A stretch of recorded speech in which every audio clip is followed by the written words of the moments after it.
Hola a todos. Como habíamos quedado en la clase anterior, es bueno también utilizar materiales que no sean, o recursos que no sean sincrónicos, para que ustedes puedan ver esta clase o este tema cuando ustedes puedan. A veces contamos con las aplicaciones y con la conexión, pero quizá en todos los casos no suceda. Por eso en este tema en particular vamos a trabajarlo de esta manera. El tema que tienen que ver durante esta semana es el tema de fuentes del derecho. Es un tema central cuando estamos empezando a trabajar en el ámbito jurídico, ¿sí? Respecto a qué se define por fuente del derecho. Cuando hablamos de fuente del derecho, estamos hablando de dónde surge, ¿sí?, la normativa que se utilizan para resolver un caso. Y ojo con la palabra normativa, no necesariamente las fuentes del derecho tienen carácter normativo, ¿sí?, sino que en otros casos son argumentos que el juez va a tener en cuenta a la hora de fundar una decisión judicial. Si bien la ley parecería que, digamos, frente a un caso concreto está dirigida al juez que intervenga en un conflicto para resolver ese caso en concreto, lo cierto es que también el resto de los operadores jurídicos, como los abogados, trabajamos también utilizando la fuente del derecho a la hora de intentar convencer, ¿sí?, a los jueces de cuánta razón tiene nuestro cliente. Por eso, a diferencia de lo que era el viejo Código Civil y Comercial, el anterior al actual, ¿sí?, que entró en vigencia en el 2015, el sistema de fuentes del derecho, o llamo sistema a esta suerte de andamiaje en el cual se establecen cuáles son las fuentes del derecho, ¿sí?, aparece en el artículo 1 del código. Para poder trabajarlo, vamos a leerlo. Dice: fuentes aplicación. Los casos que este código rige deben ser resueltos según las leyes que resulten aplicables, conforme con la Constitución Nacional y los tratados de derechos humanos en los que la República sea parte. A tal efecto se tendrá en cuenta la finalidad de la norma. Los usos, prácticas y costumbres son vinculantes cuando las leyes o los interesados se refieren a ellos o en situaciones no regladas legalmente, siempre que no sean contrarios a derecho. Este es el sistema de fuentes. Acá tenemos todas las fuentes, algunas de manera expresa y otras, ¿sí?, que quedan o se dejan entrever, pero no aparecen, ¿sí?, claras. Nuestro sistema de fuentes, en primer lugar, deja de alguna manera expuesto para qué sirve el derecho. Es decir, todo el sistema de fuentes va a ser para resolver un caso en concreto. De esta manera, ¿qué es lo que quiere decir? Que todo el sistema de fuentes se va a utilizar para la resolución de un caso que esté materializado en la realidad. No hay casos ideales o conflictos de tipo ideal, hay conflictos de tipo real. Y frente a esos conflictos se utilizan todas las fuentes para su resolución. Clásicamente, y en función al criterio de obligatoriedad, ¿sí?, es decir, teniendo en cuenta cuáles son obligatorias dentro de las fuentes y cuáles no son obligatorias, ¿sí?, se dividen en fuentes formales y fuentes materiales. Las fuentes formales, ¿sí?, son la ley, la costumbre y lo que llamamos jurisprudencia plenaria. Ahora vamos a ver qué es eso. Mientras que las fuentes materiales, que no tienen carácter de obligatorio y lo que revisten ser el carácter de buenos argumentos, ¿sí?, son la doctrina, la jurisprudencia no plenaria y los principios generales del derecho. La fuente por excelencia es la ley, ¿sí? Y ojo cuando hablamos de ley. No solamente nos estamos refiriendo, ¿sí?, a el producido del Poder Legislativo, ¿sí?, luego de todo el proceso parlamentario, ¿sí?, una vez que se presenta un proyecto de ley, intervienen ambas cámaras y luego el Poder Ejecutivo promulga y comienza la obligatoriedad, ¿sí? Estamos haciendo referencia a esa ley, pero también a todo otro elemento normativo, como los decretos emanados del Poder Ejecutivo Nacional, ¿sí?, así como también los decretos y leyes provinciales, ¿sí?, y ordenanzas, por ejemplo, municipales. Y es importante que el sistema de fuentes crea una suerte de forma de interpretar la ley. ¿Por qué? Porque está haciendo referencia específicamente cuando dice que la ley deben ser aplicadas conforme a la Constitución Nacional y los tratados de derechos humanos en los que la República Argentina sea parte. Y acá vale una aclaración.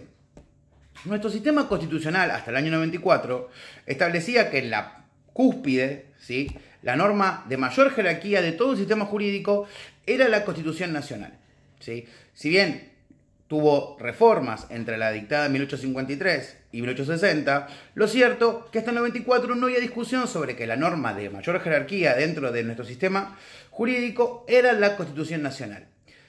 Sin embargo, a partir del 94, ¿sí?, se reformó y se creó una nueva forma de ver al derecho, en vías a la integración de lo que llamamos derecho interno, el derecho propiamente argentino, y el derecho internacional, aquel que se crea conforme, ¿sí?, la decisión de los países, ¿sí?, del mundo. Algunos son acuerdos o, digamos, decisiones entre países regionales, ¿sí?, lo que llamamos tratados regionales, y en algunos casos son mundiales, como son las declaraciones universales. Lo cierto, ¿sí?, es que se produce una unificación, ¿sí?, en un mismo nivel dentro de nuestro sistema jurídico, ¿sí?, de la Constitución Nacional y los tratados de derechos humanos, ¿sí?, en los que Argentina ha sido parte. Esta suerte de dos elementos que se van a juntar en la cúspide de la pirámide, que ya va a ser un trapecio, ¿sí?, se denomina bloque constitucional federal o bloque de constitucionalidad federal. Es decir, tenemos nuestra Carta Magna más los tratados de derechos humanos incorporados por voluntad del constituyente en el año 94, ¿sí?, en el artículo 75, inciso 22 de la Constitución Nacional. Si ustedes van a ese artículo, lo cual les pido que lo hagan, van a ver la cantidad de tratados en los que Argentina, digamos, es parte, pero tienen un elemento determinante. Todos son de derechos humanos.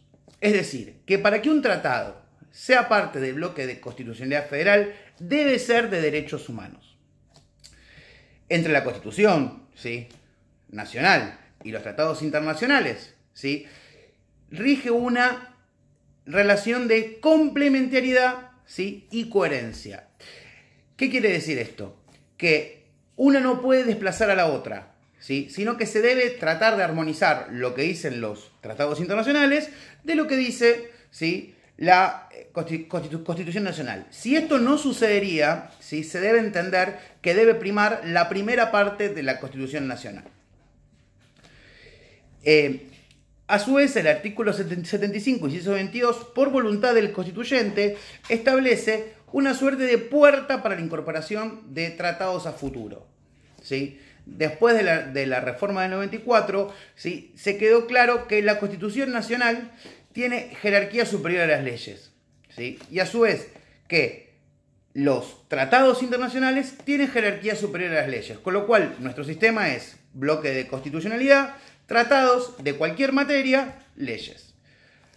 Ahora, si ese tratado que se incorpora es de derechos humanos, va a tener jerarquía superior a las leyes, pero no necesariamente va a ser incorporado dentro del bloque. Para que esto suceda, la propia Constitución establece la incorporación mediante la intervención, ¿sí?, del Poder Legislativo. Con lo cual, deja abierta la puerta, teniendo en cuenta que el derecho internacional, ¿sí?, es dinámico, a la incorporación de nuevos tratados internacionales, ¿sí?, a los efectos de ampliar la gama de derechos que no necesariamente deben limitarse a los generados dentro de la República. Esto en cuanto a cómo debe ser interpretada la ley. Cuando nosotros aplicamos una ley, siempre tenemos que hacer una suerte de test respecto a si esa ley, al ser aplicada, al ser interpretada, no contradice los principios fundantes, ¿sí?, y aquellos derechos consagrados en este bloque de constitucionalidad federal. Esto es en cuanto a la ley. Como dije, ¿sí?, no solamente todo elemento de carácter normativo, ¿sí?, se considera ley. Por otro lado, ¿sí?, tenemos la costumbre. La costumbre se entiende que es un hábito o modo habitual de conducta que por tradición y repetición, ¿sí?, se forma lo que llamamos conciencia de fuerza de precepto.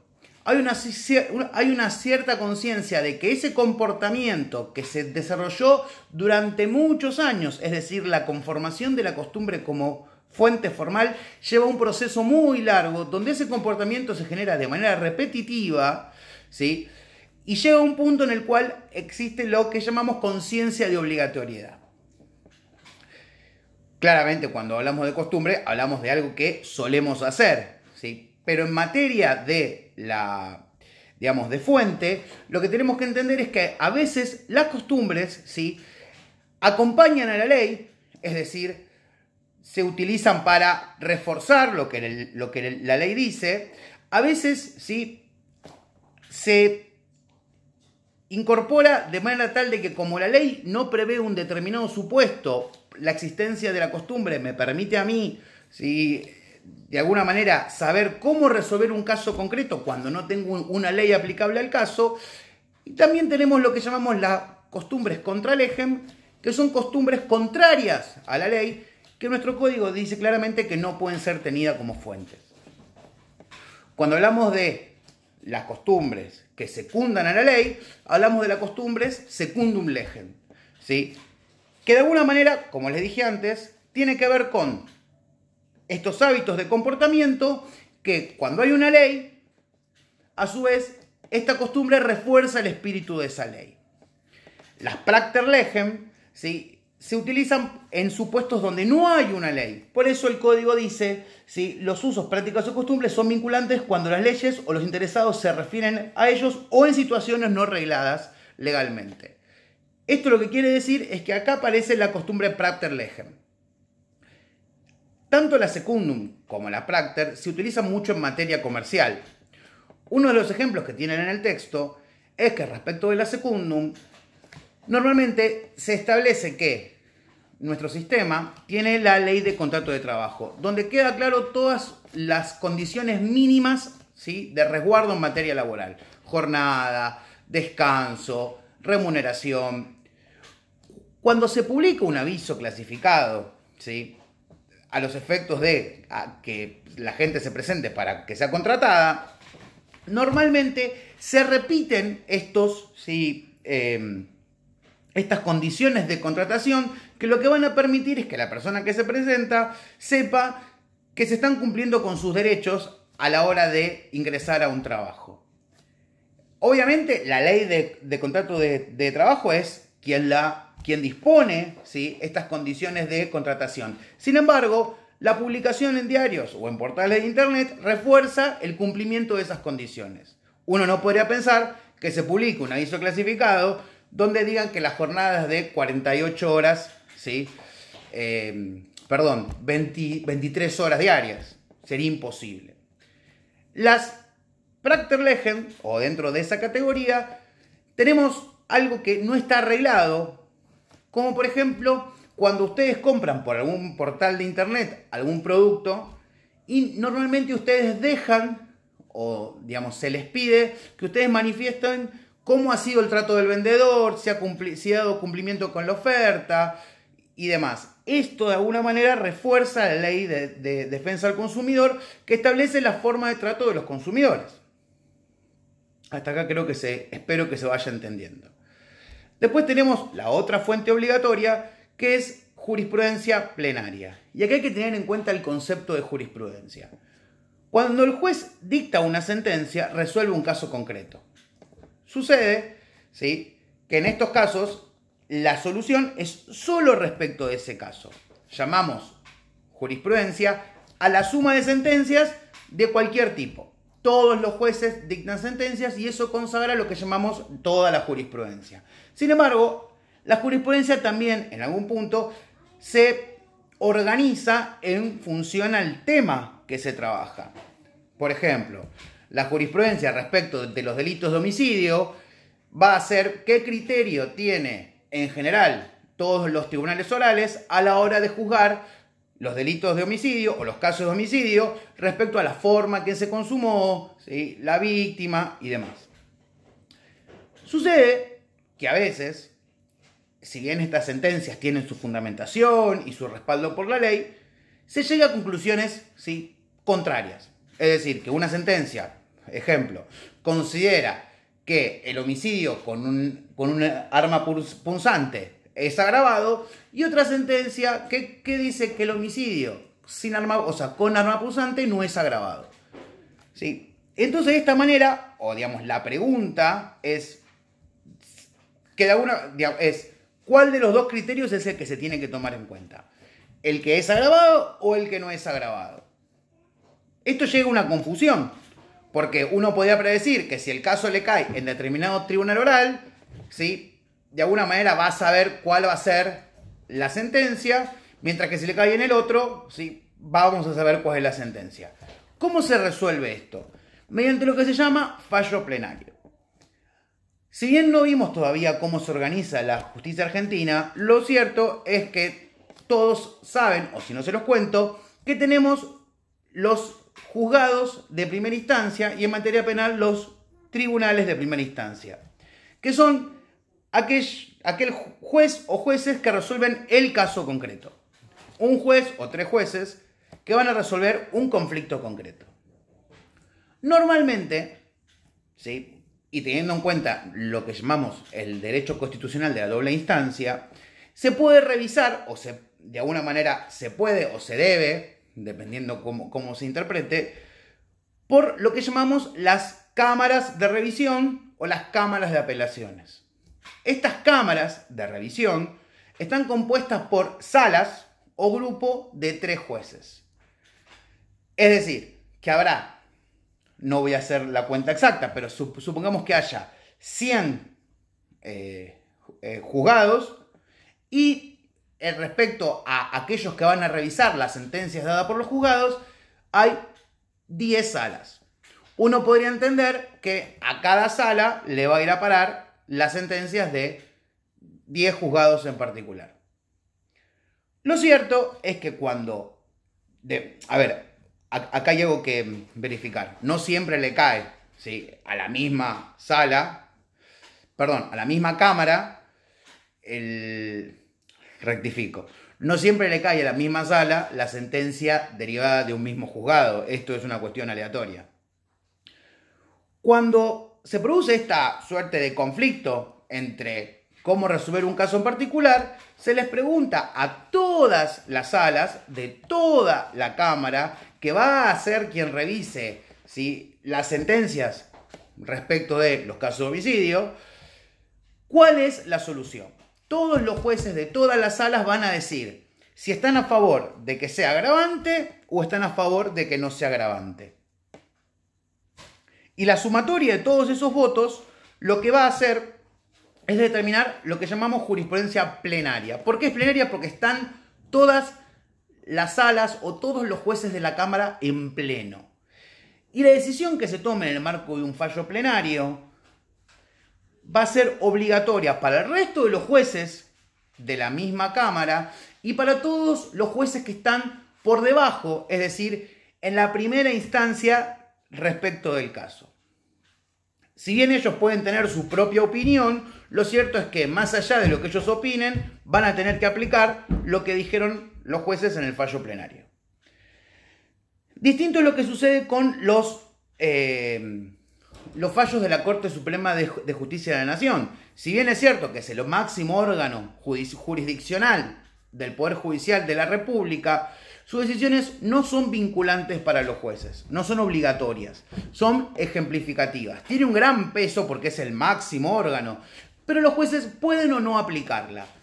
Si no la aplican, tienen que justificar por qué se apartan de una decisión que se tomó en la Corte, ¿sí?, compuesta por la cantidad de miembros que tienen, en la que está compuesta y teniendo en cuenta que es el máximo órgano de la República.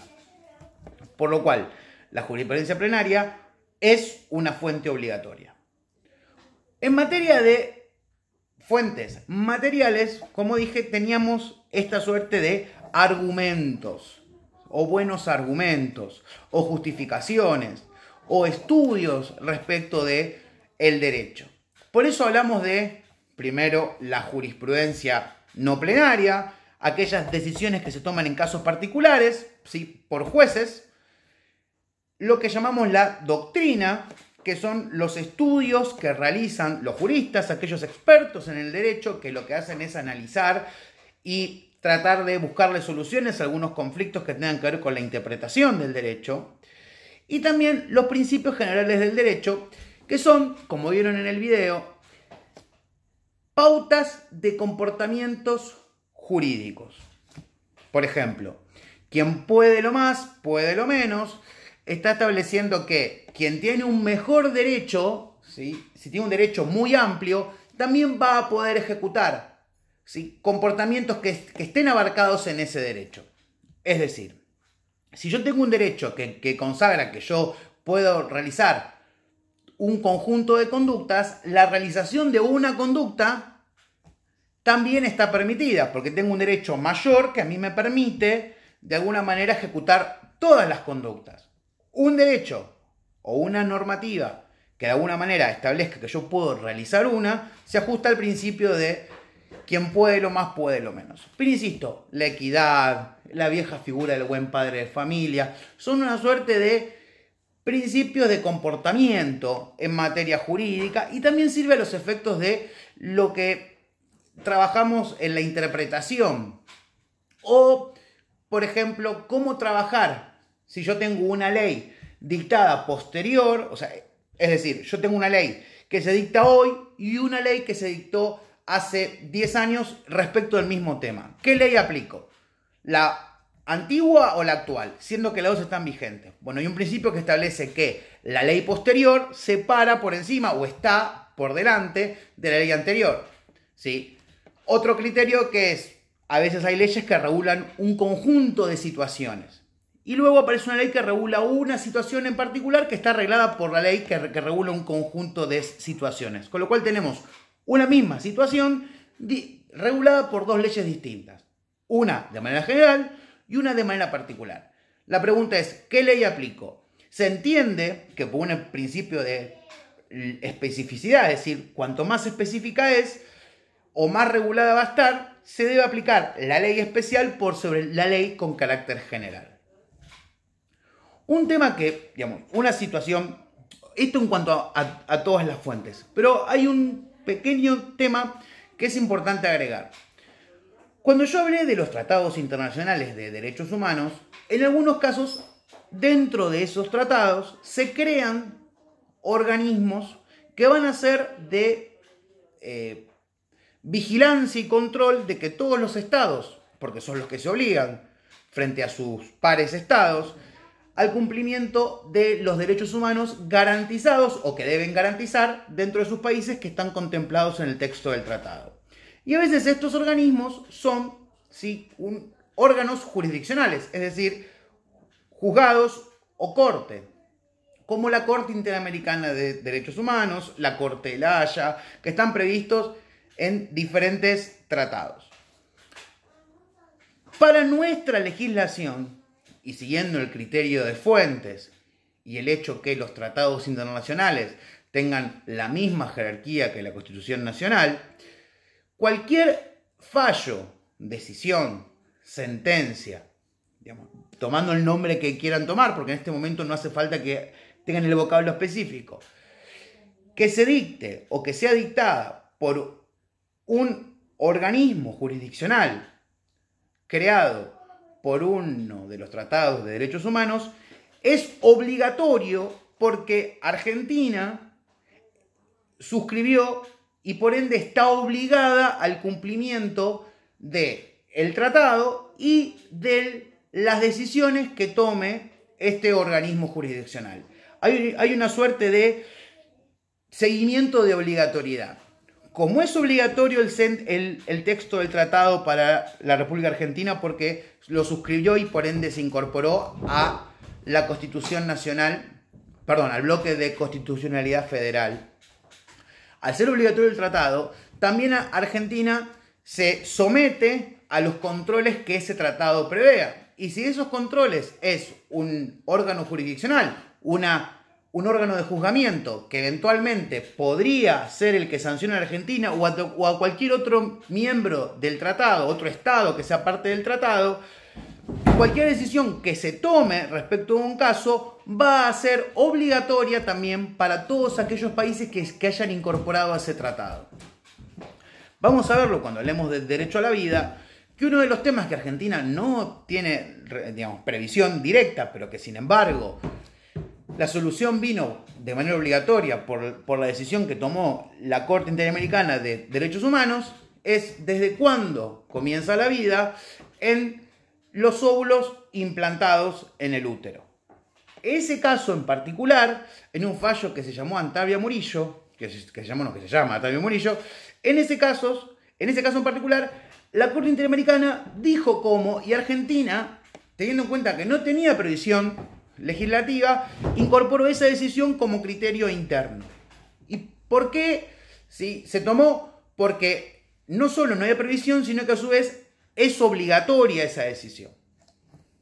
Hasta aquí un poco el resumen del tema de fuentes. Tienen la bibliografía, que es la misma que yo estoy trabajando para poder charlar, digamos, hacer esta clase grabada, y al mismo tiempo van a tener alguna otra bibliografía que voy a subir.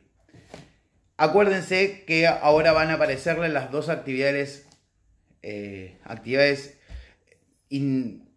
integrales que van a tener que resolver para poder seguir avanzando con la materia. Que tengan buenas noches, nos vemos el viernes en horario virtual, va a llegarles el link de Meet para poder encontrarnos y espero que se encuentren bien. Les mando un saludo grande.